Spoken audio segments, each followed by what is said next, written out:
इतना easy easy तो काम सा होता है आपका। हाँ, पर मुझे इस बात की खुशी है कि तुम दोनों ने काम तो किया। 9th वाले जैसे नहीं हो, कम से कम 9th वाले बच्चे करते हैं, करा नहीं करा चलते रहे। नहीं आपके पास नहीं, मैं फ़ोन करती और एब्सेंट लगाती। चल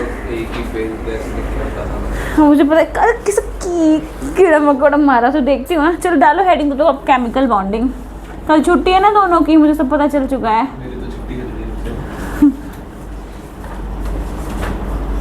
छुट्टी चल रही, सोच तो रहे हैं तभी। ज़्यादा सुबह नहीं बुलाऊंगी आप लोगों को, 10-11 तक उठ जाओगे। ठीक है, उससे पहले 12th रख दूंगी। 11-12 भी डिसाइड करते। स्टार्ट करो आप लोग पहले। Chemical bonding and molecular structure name chapter का दिख रहा है, वॉल्यूम 1 लाइन ही आ जा।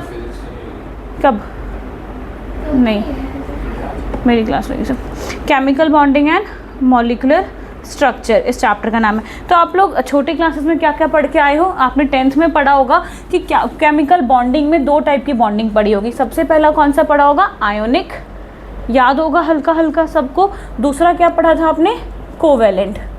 ठीक है, अभी तक हमें सिर्फ और सिर्फ क्या पता है कि जितने भी वो एलिमेंट्स हम देखते हैं 118 एलिमेंट्स, उसमें 2 टाइप की बॉन्डिंग होती है। आयनिक बॉन्डिंग हो गई या कोवेलेंट बॉन्डिंग हो गई।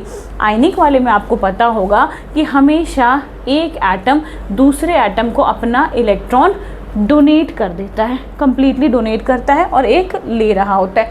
तो ये कैटायन और अनायन बन के सामने आ जाते हैं। दूसरे वाले केस में आपने देखा होगा कि ये हमेशा क्या करते हैं? शेयरिंग करते हैं। इसमें क्या हो गया आपका पूरा का पूरा ट्रांसफ़र हो गया इलेक्ट्रॉन, और इसमें क्या होगी? शेयरिंग हो गई। तो अभी तक तो हमें पता है कि 2 टाइप की बॉन्डिंग्स ही होती है। एक तीसरी टाइप की बॉन्डिंग होती है, we called it as coordinate bonding. Coordinate bonding, coordinate bonding में इसमें इन दोनों को जब आप सर्कल्स बनाते होंगे, याद है जो बॉन्डिंग बना के फिर हम सर्कल किया करते होते थे।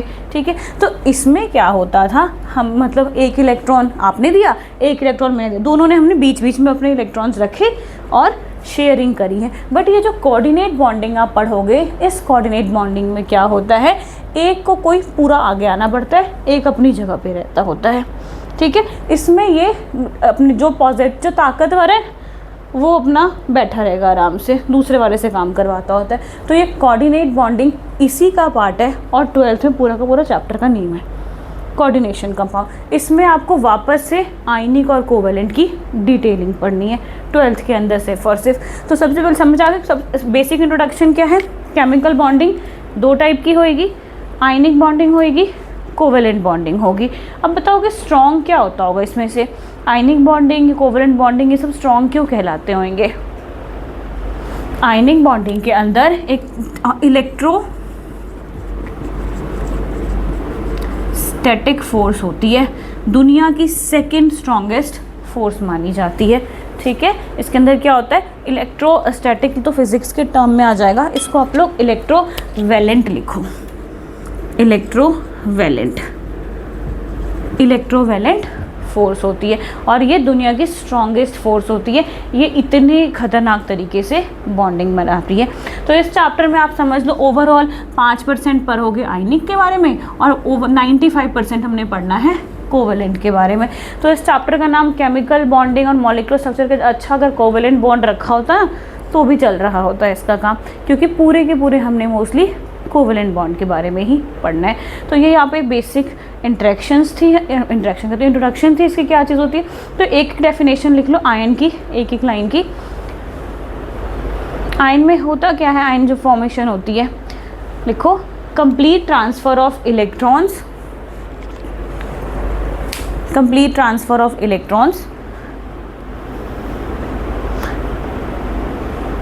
To form chemical bonding between cation and anions. कोई छोटी मोटी डेफिनेशन अपने आप से ही लिख सकते हैं, आएगी कहीं पे भी नहीं। ठीक है, एग्जाम्पल में आप लिख दो NaCl का, अभी हम बनाएंगे भी। NaCl का लिख दिया। कोवेलेंट इसका एग्जाम्पल आपको पता है, इसका बनाना आता है, कैसे बनता होता है ये प्रॉपर 11th में भी बनाना है आप लोग को। याद हो इसकी वैलेंसी कितनी होती है? 281 ठीक है, और इसकी 287 होती है। तो आपके इस 12th वाले में आपको यहाँ पे नाम दे रखा होगा लुईस रिप्रेजेंटेशन, यहीं पे होगा लुईस पोस्टुलेट या लुईस रिप्रेजेंटेशन, वो जो डॉट स्ट्रक्चर में कैसे रिप्रेजेंट करते हैं। तो नेक्स्ट हेडिंग आप लिख लो लुईस रिप्रेजेंटेशन, LEWIS। इतने स्टार्टिंग में तो कुछ नहीं पूछना ना इसमें, जो चीज़ें हमने पुरानी वाली बताई मैंने आपको, ठीक है। लुईस रिप्रेजेंटेशंस में हम करेंगे, लिखो कैटायन, लुईस लिखो cation and anion, anions are attracted towards each other. Example में करते हैं, सबसे पहले वही सोडियम वाला बनाएंगे, लुईस रिप्रेजेंटेशन कर रहे हैं। लुईस रिप्रेजेंटेशन का मतलब होता है डॉट रिप्रेजेंटेशन, जो डॉट की फॉर्म में आप 10th क्लास में बनाया करते होते थे। तो सोडियम क्लोराइड का बनाना है तो Na का क्या होगा 281, क्लोरीन का 287। हमेशा जो आउटर मोस्ट इलेक्ट्रॉन्स होते हैं उनको हम in the form of dot या तो क्रॉस रिप्रेजेंट करते हैं। जैसे कि सोडियम के आउटर मोस्ट में कितना है 1 हो गया, क्लोरीन के आउटर मोस्ट में कितना है 1 2 3 4 5 6 और 7। ऑक्टेट समझते हो ना, ऑक्टेट याद है कि नहीं, बता दो। ऑक्टेट का मतलब वो स्टेबल होने के लिए अपने 8 इलेक्ट्रॉन्स पूरा करना चाहता होता है। तो अब ये क्या करेगा, ये इसको बोलेगा कि तुम ले लो। अब ये देता क्यों है, इसका देने का नेचर क्यों होता है हमेशा, कोई बताएगा क्यों होता है? क्योंकि इनकी जो कैपेसिटी होती है हमेशा 1 2 3 मैक्सिमम 3 तक की, और 3 तक की लेने और देने की कैपेसिटी क्यों होती है वो इसी चैप्टर में आज ही बताऊंगी। एट द एंड तक हम वहाँ पहुँच जाएंगे कि क्यों होता है, 4 क्यों नहीं करते होते, 4 से ज़्यादा क्यों नहीं शेयर करते होते। तो जो 1 2 3 वाले होते हैं इसको ऑक्टेट पूरा करने के लिए 7 मांग के लाना पड़ेगा, क्योंकि सोडियम का K L M और M में मिनिमम तो 8 होने पूरे चाहिए। तो सोचता है मैं 8 तो कहाँ से लाऊंगा, एक दे देता हूँ, दे के खुश रह लूँगा आराम से। जिसने दे दिया उसको इलेक्ट्रो पॉजिटिव बोलते हैं। और इसकी वैलेंसी कितनी हो गई 281 हो गई, और इसकी 288। जो सेकेंड चैप्टर में आपने पढ़ा होगा sodium positive, chlorine negative, 1 1 charges के ऊपर आ रहा है, ये कट जाता होता है और ये NaCl बन गया। और ये कौन सा बॉन्ड बना के बैठा है, आयनिक बॉन्ड बना के बैठा हुआ है, ठीक है। ये वाली चीज़ें तो पता है। एक अपनी नोटबुक बनाओ कैल्शियम ऑक्साइड का, कैल्शियम ऑक्साइड बनाइए आप लोग।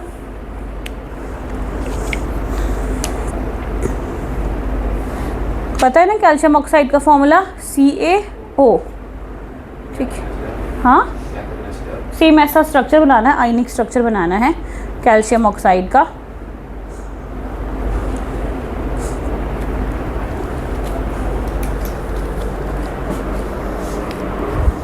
कैल्शियम का 20 लिख लो, इसमें काम आएंगे सारे पूरे के पूरे। 20 के ज़्यादा भी आ सकते हैं उससे, बट उतना ज़्यादा भी हम कर नहीं रहे।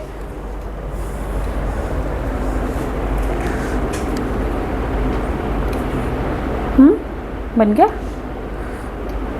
पूरे स्टेप लिख के बनाना है, ऐसे ट्रांसफ़र करके दिखता होना चाहिए। हाथ की इलेक्ट्रॉन जा रहा है उसके पास।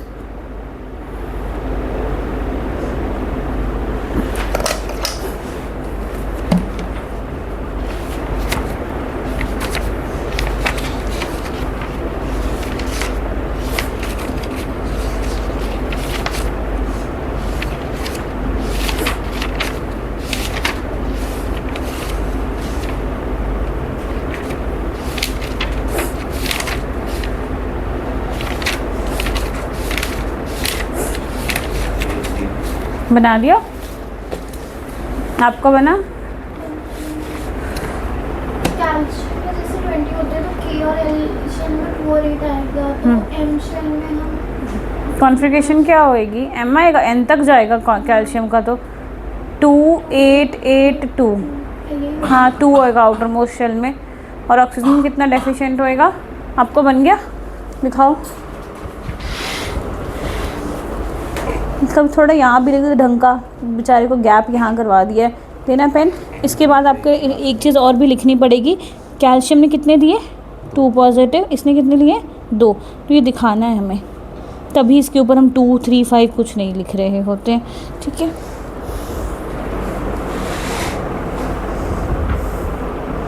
चार, 5, 6 ले जाओ दोनों को, एरो लगाओ, ठीक है। सर पे लिखो कितने पॉजिटिव कितने दिए उसने, उसके सर पे नहीं, इसके यहाँ पे लिखना है 2 पॉजिटिव और ओ ने कितने लिए 2 नेगेटिव। ये क्यों बना रहे बच्चे, ये तो यहाँ बनाया ना आपने, कंप्लीट करिए। अच्छा 2 नेगेटिव, दोनों को कट करिए चार्जेस को। तो क्या बन जाएगा CaO, ऐसे पूरा बना के लिख के आना है आपका। तो बन गया आपका आयनिक बॉन्ड वाला। अब NCERT के अकॉर्डिंग प्रॉपर्टीज़ लिखनी है, इसकी 2-3 प्रॉपर्टीज़ लिखेंगे हम, लिखो साथ के साथ ही, नोट्स पूरा बन जाएगा यहाँ पे ही। Properties of ionic compound. नमक तो देखा ही है घर में सबने, खाते नहीं आप, लिखो ionic compounds are usually crystalline solids. First day का बिल्कुल आज का ही काफ़ी थोड़ा इजी से लगेगा आपको। Ionic compounds are usually crystalline solid, crystalline solid. Fan कम कर देती हूँ, नाक बह रहे हैं आप लोगों के। सेकेंड लिखो, ionic compounds have high melting and boiling points.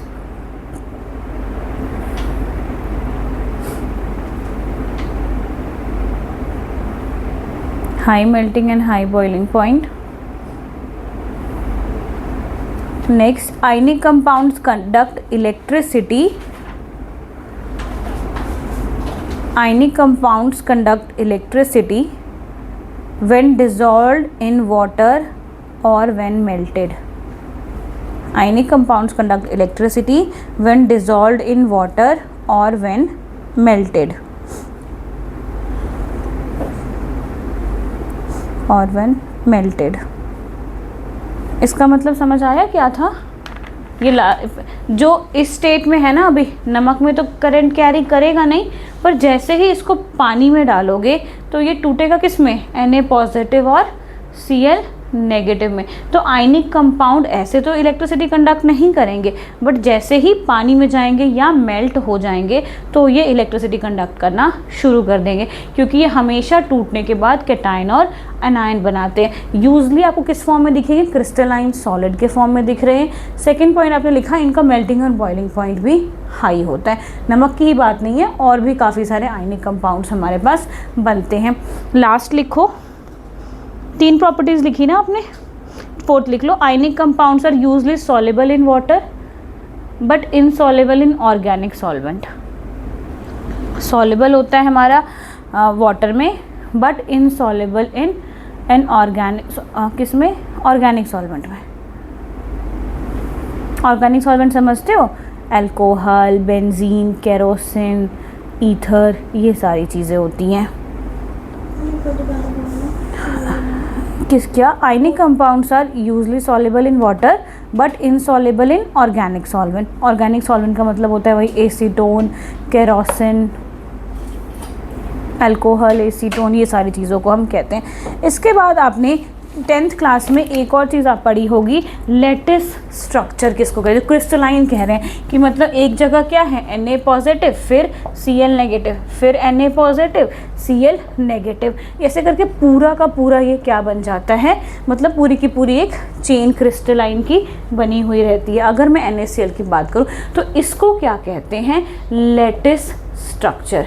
ठीक है, लेटिस फॉर्म में जो 3D स्ट्रक्चर होती है वो कैसी बनी हुई होती है, तो पूरी की पूरी एक पॉजिटिव, एक नेगेटिव, एक पॉजिटिव, एक नेगेटिव करके पूरा का पूरा ब्रांच बना होता है। अब फॉर एग्जांपल मैं आपको नमक दे दूँ कि ये लो नमक ले लो, और बोलूँगी कि इसको तोड़ दो। ठीक है, वैसे तो कहते हैं कि ब्रिटल होता है, ब्रिटल, तो तोड़ दोगे, तो तोड़ने के बाद क्या आपका सोडियम और क्लोरीन अलग अलग निकल जाएगा।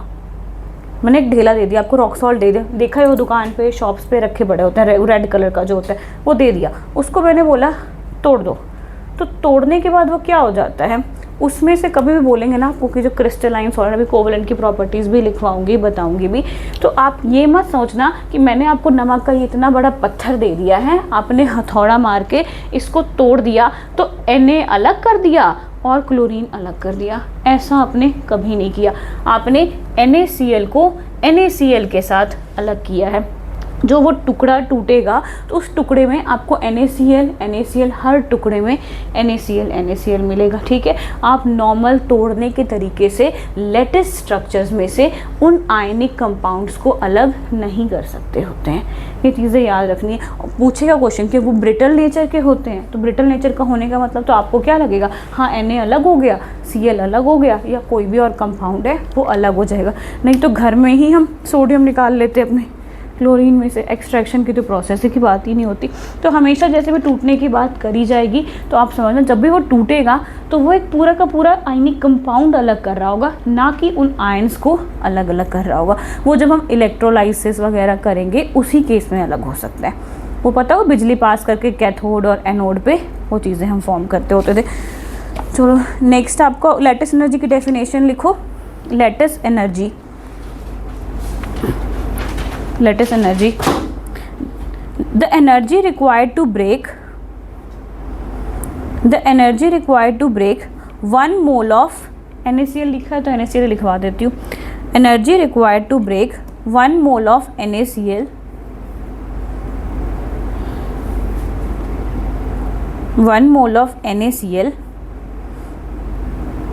is called lattice energy।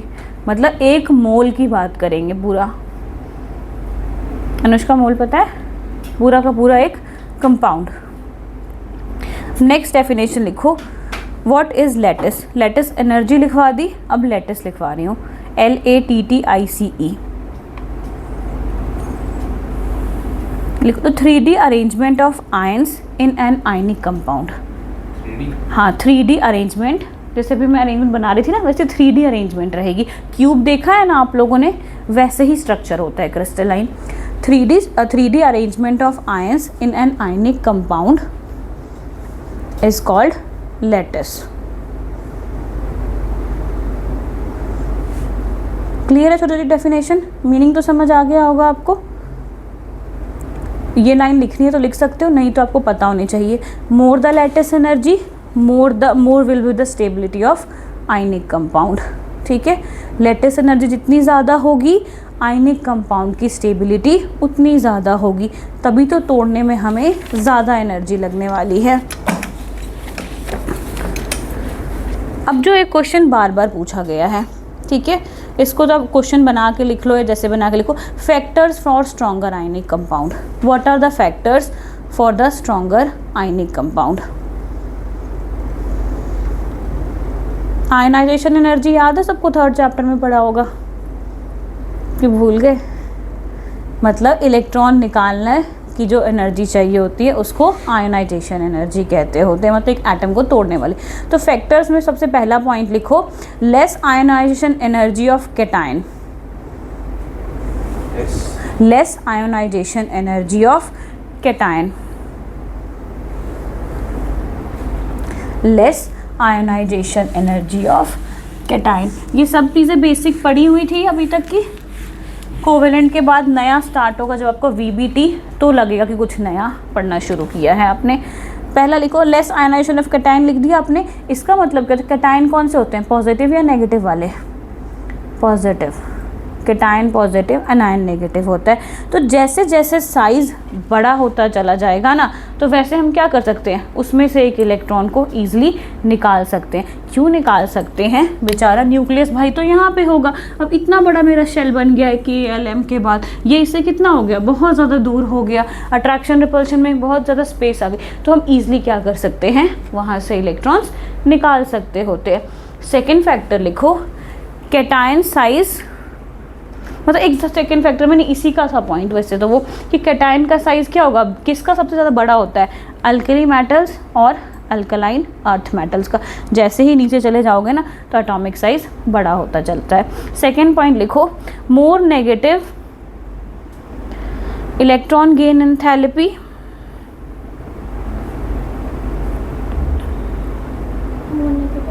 Electron gain enthalpy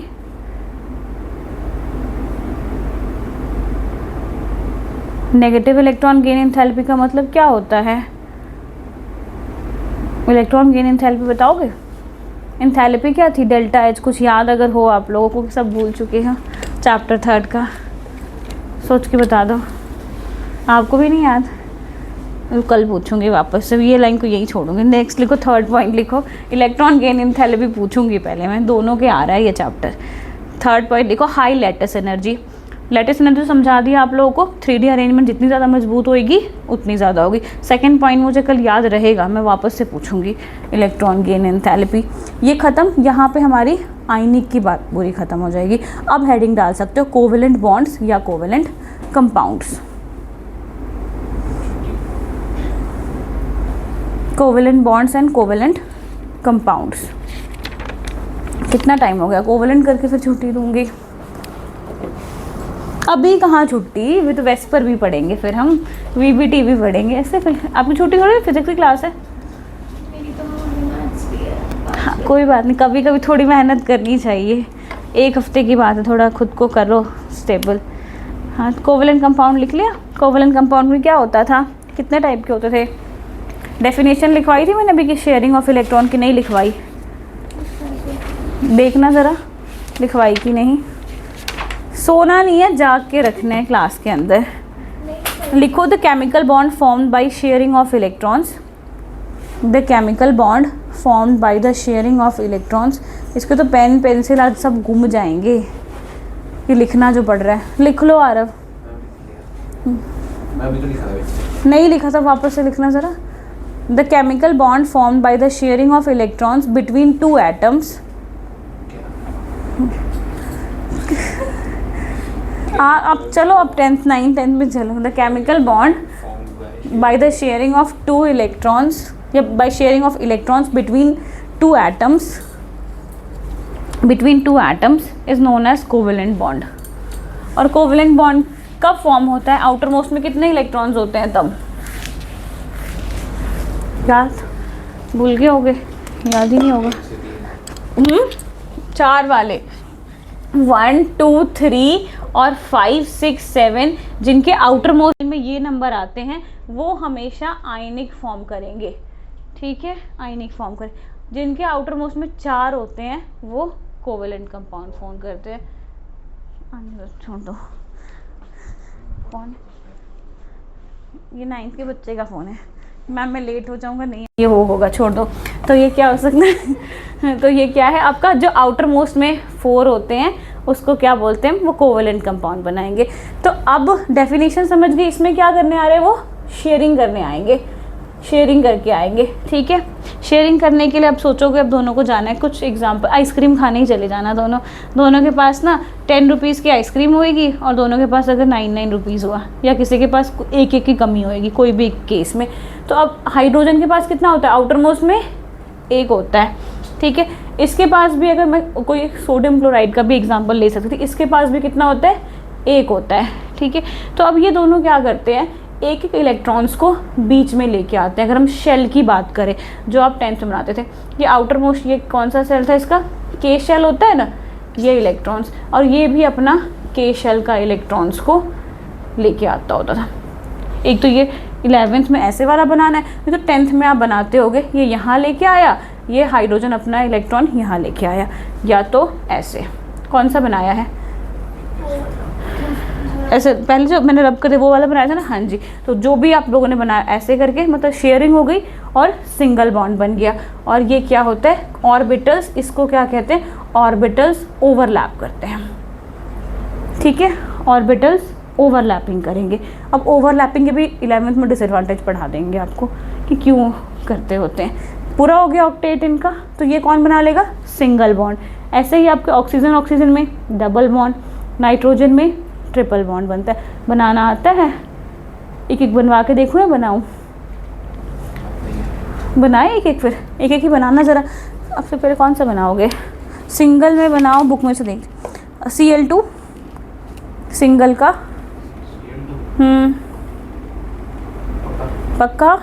उसको क्यों देख रहे हो आप? मुझे लग रहा है उस बनाना नहीं है कोई, मैंने खतरनाक नहीं दिया, HCl वगैरह नहीं दिया। डबल बॉन्ड में बनाओगे CO2। फर्स्ट में बना रहे हैं Cl2, फिर सेकंड में बनाएंगे CO2, डबल बॉन्ड का CO2 बनाएंगे। ट्रिपल बॉन्ड में N2 बना दो, N2 N3, 5 N2 बनेगा। हाँ हाँ सी कार्बन होता है। ये ऐसे ऐसे सवाल मत पूछा करो मुझसे, इतने अच्छे अच्छे सवाल। लिख लिया है, पूरा चार्ट बना लिया तुमने कॉपी में, फिर भी मुझसे पूछ रहे हो।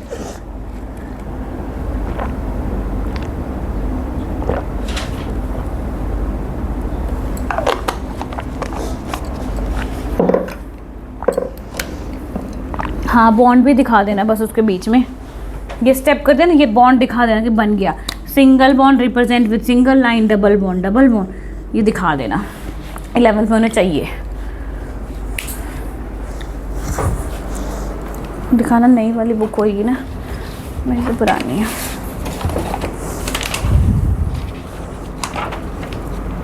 ये देखो, इनको बॉन्ड बना बना के दिखाना है, ठीक है। ये ओवरलैपिंग करने के बाद भी ये रहा Cl2 वाला। बनाओ ज़रा, क्यों देखने आ गया। पहला Cl2 हाँ, फिर दूसरा H2O बनाओ अपना। हाँ CO2 बनाना था। मुझे क्या पता कैसे करना है, आप लोगों को तो आता है ना, अब बता दो उसको पूरा। होल टॉइस क्यों ठोकना आपने, एक कार्बन बना दो, दोनों साइड ओ लिख दो, बराबर है ना। दो दो इलेक्ट्रॉन कार्बन शेयर कर लेगा।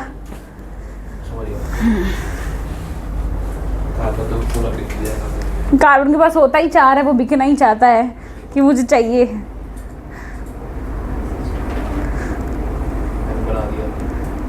बना दिया। ट्रिपल बॉन्ड भी बना दो, पूरा घस दो उसको। देखना पड़ेगा ना मुझे, दो दो कैसे शेयरिंग हुई है। तो गलत हो गया तो आपने ना स्टेप छोड़ना है और नंबर आपके कम आने हैं। ये यहीं पे ओवरलैपिंग हुई। अगर आप ऐसे लिख देते तो कुछ हो जाता, या ऐसे लिखते तो कुछ हो जाता, एक स्टेप बढ़ा देते तो। नंबर कब देंगे टीचर आपके?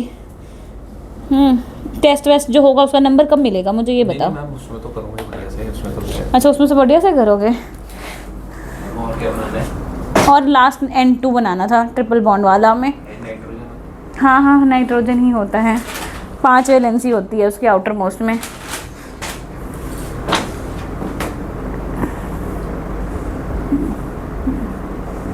किस दिमाग दौड़ा लिया कि 3-3 वाला बन जाएगा, वाह। मेरे 5 बोली, चल पड़े। हाँ हाँ हाँ, सही बताया है। अब मुझे बॉन्ड लिख के दिखाओ कितने, और N2 भी लिखो नेक्स्ट स्टेप में, लिखो। हाँ हाँ, तो आगे वाली लाइन कौन लिखेगा आपके भी, जो वो कर रहा है वो C डबल बॉन्ड O और CO2। N2 भी बनाओ जल्दी से। अब हाँ, एक बना लो बस N2, कोई बात नहीं, ज़्यादा टाइम लगेगा ही नहीं। 5 होती है इसके आउटर मोस्ट शेल में। अभी तो C2H2 वगैरह कुछ बनवाया नहीं है। एक दिन बारिश पड़े, उस दिन बनवाऊंगी स्ट्रक्चर्स आप लोगों से।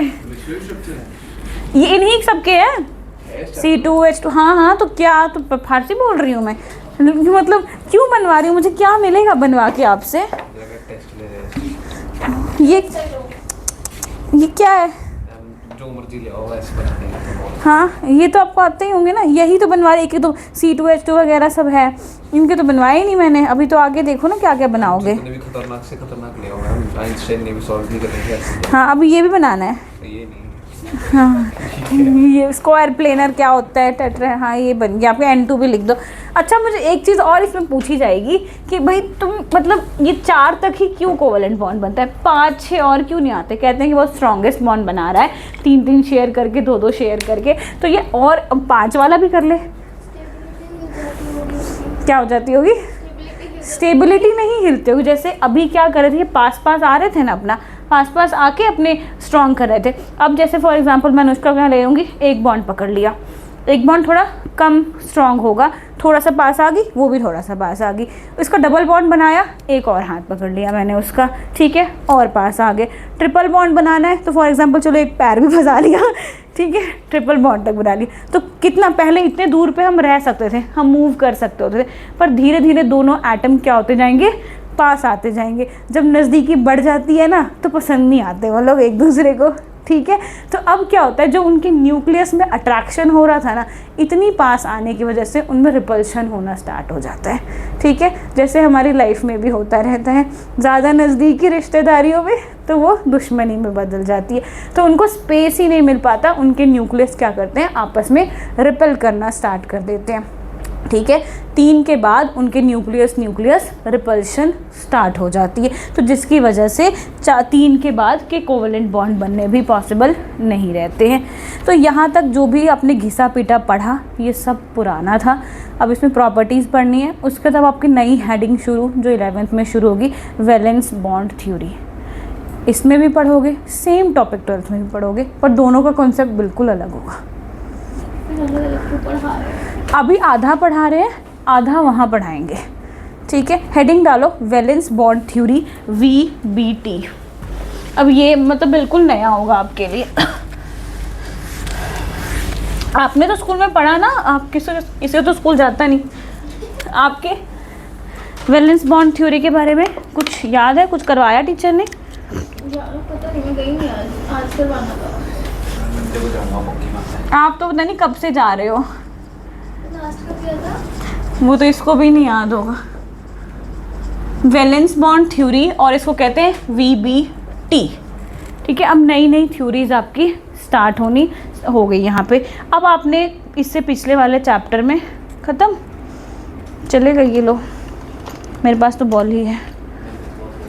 हाँ आज ही तो करिए, अब अपने आज से मेहनत करवाती हूँ ना आपसे। इसके बाद आपने पढ़ा होगा SSP, आपने अभी नहीं पढ़ा, SPS, DPS, DPS और FDPS। ये कॉन्फ़िगरेशन थी 1s2, 2s2, 2p वाली, जो आपको इस सैटरडे को कल ख़त्म ये करवाने वाली हूँ। तो अब इसमें कह रहा है कि ये जो भी थ्योरी है किसी साइंटिस्ट ने दी है, नाम वगैरह साथ के साथ बाद में लिखवाऊंगी, इसमें समझाया क्या है कि किस किस तरीके से ओवरलैपिंग होएगी ऑर्बिटल्स की। कोवेलेंट बॉन्ड में हम पढ़ के आ गए कि किस किस तरीके से ओवरलैपिंग करनी है। अब कह रहा है आपके, अगर यहाँ पे मैंने एग्जांपल लिया है NCERT का हाइड्रोजन और क्लोरीन का, इसका कैसे लिखते हो कॉन्फ़िगरेशन, K में 1 लिखते हो और ऐसे लिखेगी 1s1। अरे बताना क्लोरीन की क्या हो जाएगी, 1s2, 2s2 और P आएगा 3p, 1 ही आएगा। 1s2, 2s2, 2p, 6, 6, 7, 8, 9, 10 ही हुए हैं अभी। फिर उसके बाद क्या आ जाएगा, 3s2, 3p, 5, 17 पूरे करने हैं ना, तो कितने हो गए, 2, 4, 10, 17। तो आउटर मोस्ट में कितने आ गए, 3p आ गया, ठीक है। मतलब आप समझो कि ये कॉन्फ़िगरेशन जैसे KLM शेल लिखते होते थे ना, तो KL की जगह आपने क्या लिखना है, SPS ये लिखना होता है। इसमें 2 भर सकते हैं मैक्सिमम, तभी पावर पे 2 लिखिए। इसमें मैक्सिमम 6, इसमें 10 और इसमें भर सकती हूँ मैं 14 इलेक्ट्रॉन्स भर सकती होती हूँ। तो वही क्लोरीन का पूरा 17 होता है, 2, 4, 10, 12 और 17 इलेक्ट्रॉन्स हो गए। तो अब इन HCl का तो बॉन्ड अभी पीछे आपने बनाया कि H के पास कितना होता है, 1 होता है, Cl के पास कम होते हैं, तो 1, 2 ये बॉन्डिंग्स बना सकते हैं, या तो कोवेलेंट बनाएंगे या आयनिक बॉन्ड बनाएंगे। तो कोई नहीं, बनवाती हूँ, फिर ये भी बनवाती हूँ, ठीक है। तो अब इसके अंदर क्या कह रहा है कि इसका कौन सा ऑर्बिटल आएगा, S ऑर्बिटल आएगा, इसका कौन सा ऑर्बिटल आएगा, P ऑर्बिटल आएगा। अभी आप यहाँ पे पहुँचे नहीं हो, आपने पढ़ा, याद आपको आएगा थोड़ा थोड़ा कि मैंने पास S का शेप गोल होता है, P का शेप डम्बल शेप का होता है आपका, भूल गए हो सारा पिछले चैप्टर्स का। तो ये बस S का शेप समझना, ये गोलू सा होता है, और ये P का डम्बल शेप डम और F में D में जाओगे तो डबल डम्बल आ जाएगा, और इससे आगे बढ़ोगे तो डबल डम्बल शेप का स्ट्रक्चर्स, ऐसे ऐसे स्ट्रक्चर्स आने स्टार्ट हो जाएंगे, जो अभी आपका पीछे का रहता है पढ़ने का। तो अभी S का याद ये वाला हो गया और P का ये शेप हो गया। तो अब मुझे बताओ, जब भी बॉन्डिंग बनेगी तो SS ओवरलैप जब भी होगा, ओवरलैपिंग होके ही बनती है, अपने अभी खुद बनाया है, स्ट्रक्चर्स के डॉट्स को ओवरलैप किया है, ऑर्बिटल्स को ओवरलैप किया है। तो ऑर्बिटल्स की शेप होती है SPDF की शेप है, जो हम सेकेंड चैप्टर में पढ़ चुके हैं अफवाह प्रिंसिपल के अकॉर्डिंग। तो मुझे बताओ SS ओवरलैप करेगा तब स्ट्रॉन्ग होगा या SP करेगा तब स्ट्रॉन्ग होगा। बताइए, सोच के बताओ कुछ। SP आपको क्या, क्यों, रीज़न भी कुछ भी बता। नहीं, क्योंकि इसका आउटर मोशन में 2 की कैपेसिटी और उसकी 6 की है। हाँ, तो जब आपस में ओवरलैप कैसे करेंगे, ये तो ऐसे ओवरलैप करेगा, अगर ये ऐसे है तो ये ऐसे कर रहा होगा, ठीक है। तो इनको तोड़ना इजी हो जाएगा। जो सेम सेम होगा ना, ऐसा है और एक और ऐसा आ जाएगा, ठीक है, एक और ऐसा आ जाएगा। तो जो सेम सेम ऑर्बिटल्स वाले होते हैं उनकी ओवरलैपिंग क्या होगी, हमेशा स्ट्रॉन्ग होगी। ये याद रखना है आप लोगों को, ठीक है। सबकी स्टेबिलिटी क्या होगी, स्ट्रॉन्ग होने वाली। तो पहला पॉइंट लिखो, VBT was introduced by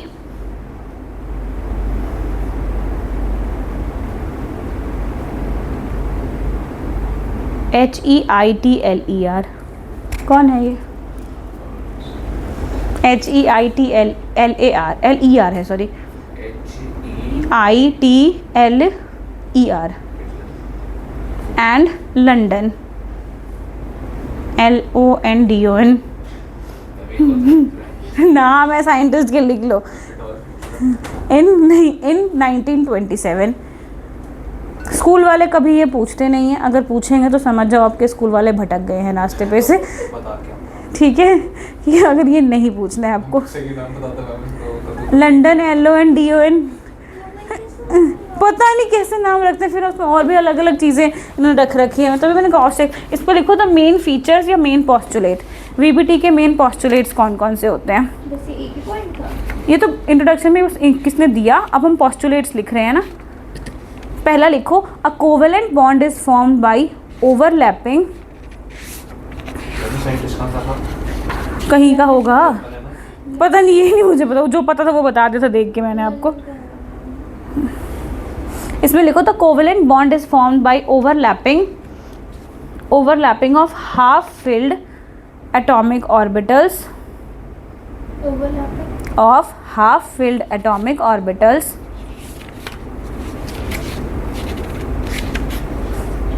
overlapping of half filled atomic orbitals of combining atoms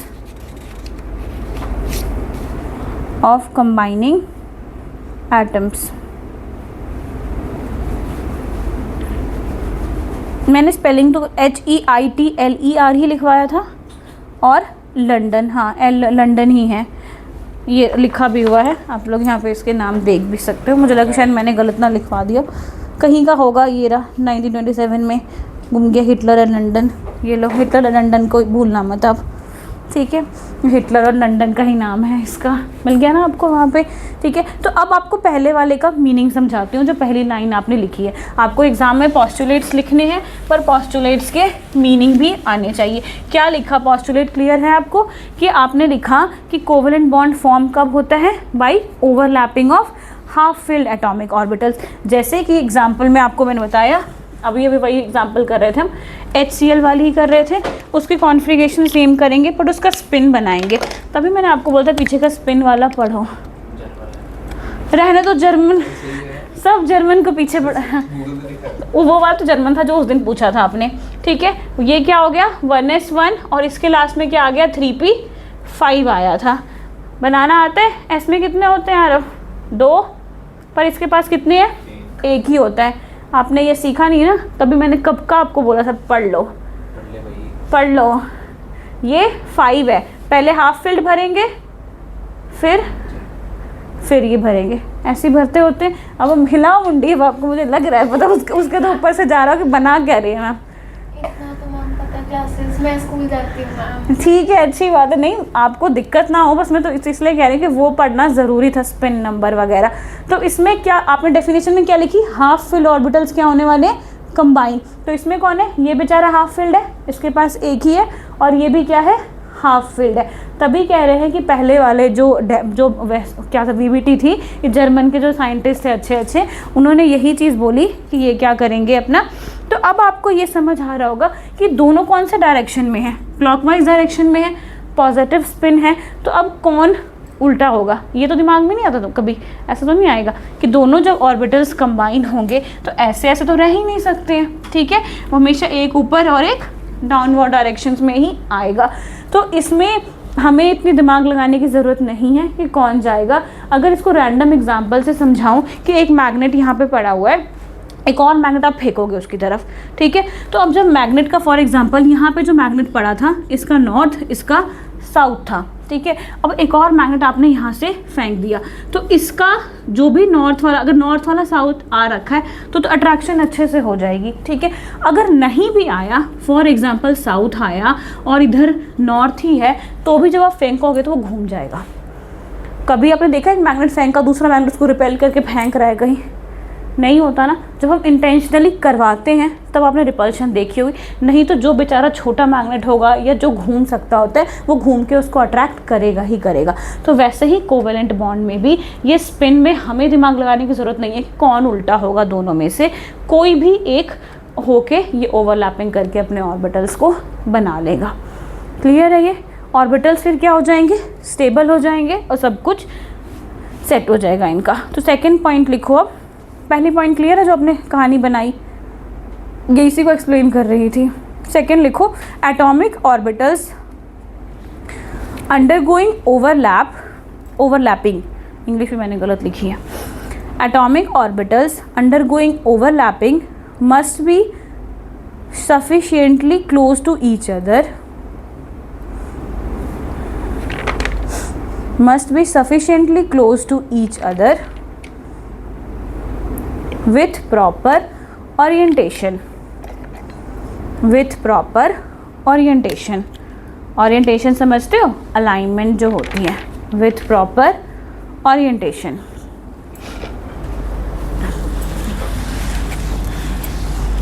लग के पता, विथ प्रॉपर ओरिएंटेशन।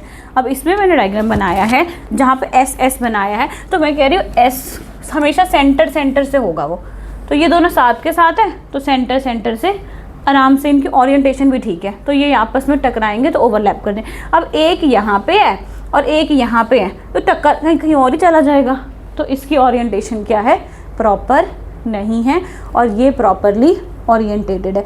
तो कह रहा है कि बॉन्ड बनने के लिए सेकंड फैक्टर क्या इंपॉर्टेंट है? पहला तो वही बता दिया आपको कि ओवरलैप करेगा हाफ फिल ऑर्बिटल्स, दूसरे वाले में ऑर्बिटल आपकी मैंडेटरी है, और अगर आपका एस और पी होगा, जो भी ऑर्बिटल्स होंगे उनकी ऑर्बिटल्स अच्छी होनी चाहिए और एक प्रॉपर डिस्टेंस पे होनी चाहिए। जैसे मैग्नेट भी वो वहाँ पे है और ये बहुत दूर है, तो शायद उसको अट्रैक्ट नहीं कर पाएगा, जैसे ही वो थोड़ा पास लाएंगे तो दूसरे वाले को भी वो अट्रैक्ट कर लेता होता है। थर्ड पॉइंट लिखो।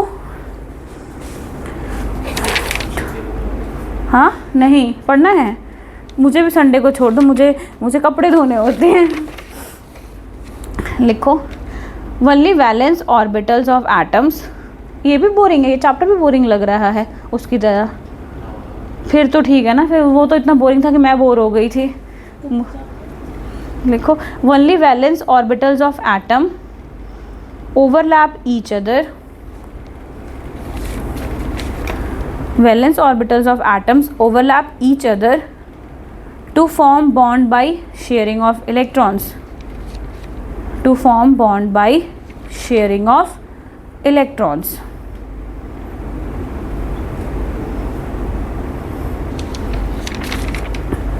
बस आज यही 3 पढ़ लिए ना, 3 और पढ़ के ख़त्म कर देंगे, रुक जाएंगे हम। है छोटे 3 है, इतना ज़्यादा रोना नहीं है आपको, इसलिए बहुत ज़्यादा थक गए। नहीं थक, हाँ नहीं थक के देखा, नहीं थकते तुम्हें फिजिक्स पढ़ने से, तब मेरे से ही पढ़ते रहो तुम आराम से।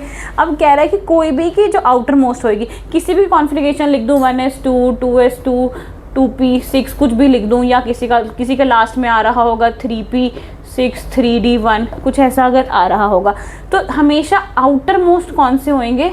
ये वाले होते हैं। जैसे आप KLM बनाते थे तो हमेशा M ही तो पार्टिसिपेट कर रहा था ना आयनिक या कोवेलेंट बॉन्ड बनाने के अंदर। क्या आपका K और L भी आ रहा था निकल के? आता है उसके अंदर?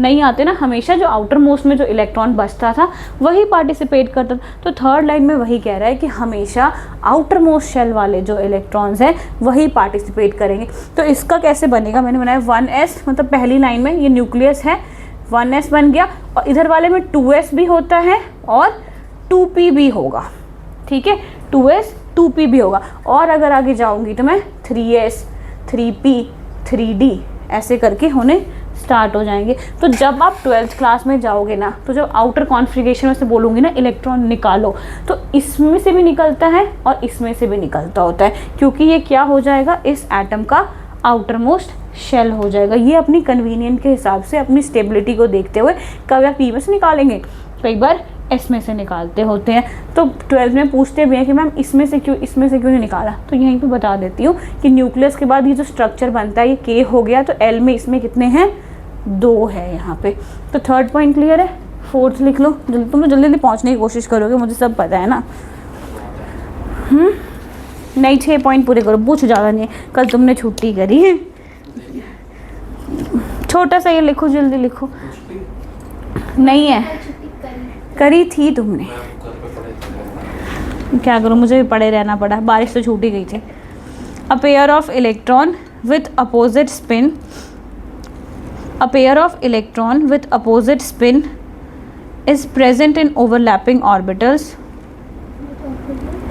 अपोजिट स्पिन SPIN, वही जो ये एरो लगाती हूँ ना, उसे कह रहे हैं। Opposite spin is present in overlapping orbitals.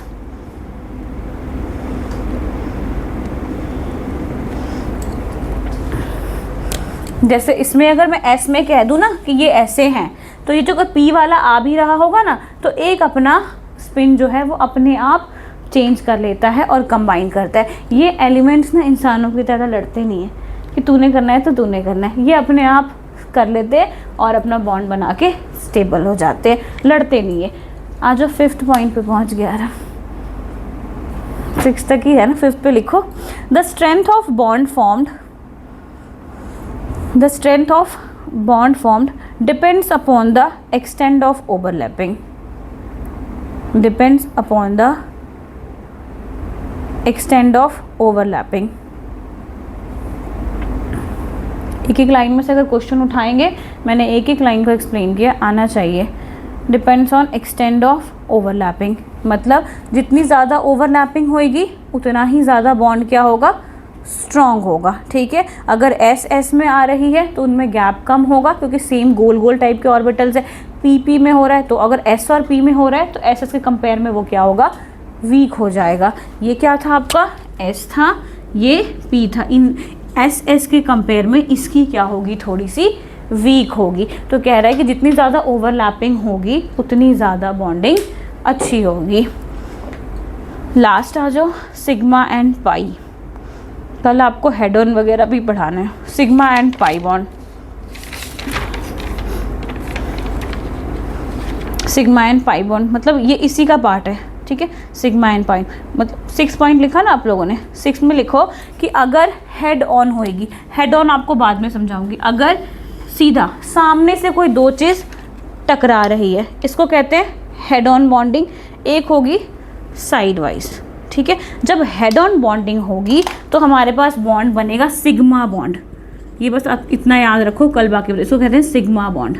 ठीक है, लिख लो कि 6 पॉइंट में हेड ऑन बॉन्डिंग, तो हेड ऑन ओवरलैपिंग मैंने बॉन्डिंग कह दी, तो बॉन्ड कौन सा फॉर्म होगा, नेम क्या लिखोगे, सिग्मा। अगर साइड वाइज होगी, कल उस दिन बना के भी दिखा दूंगी, साइड वाइज होएगी तो पाई बॉन्डिंग कहते हैं उसे, पाई बॉन्डिंग। साइन सही बनाया है, सिग्मा ये पाई यही होता है ना हमारा, सिग्मा और पाई बॉन्डिंग। बस ये चीज़ आपने याद रखनी है, उस दिन आपको मैं बताऊंगी कि बॉन्डिंग्स कैसी बनी है आपकी, सिग्मा वाली कौन सी है और पाई वाली बॉन्डिंग कौन सी है। क्लियर है इतना सारा आज का? ठीक था कि बोरिंग बहुत ज़्यादा हो गया? बीच के टॉपिक्स हमारे आगे पीछे बस होंगे और तो कुछ नहीं। ऑर्बिटल कॉन्सेप्ट, ओवरलैपिंग, ये डायग्राम बनाना है हमें, और इसके बाद आप लोग भी डायग्राम बनाओगे। एसएस ऑर्बिटल, हाइब्रिडाइजेशन पे पहुंच जाएंगे हम।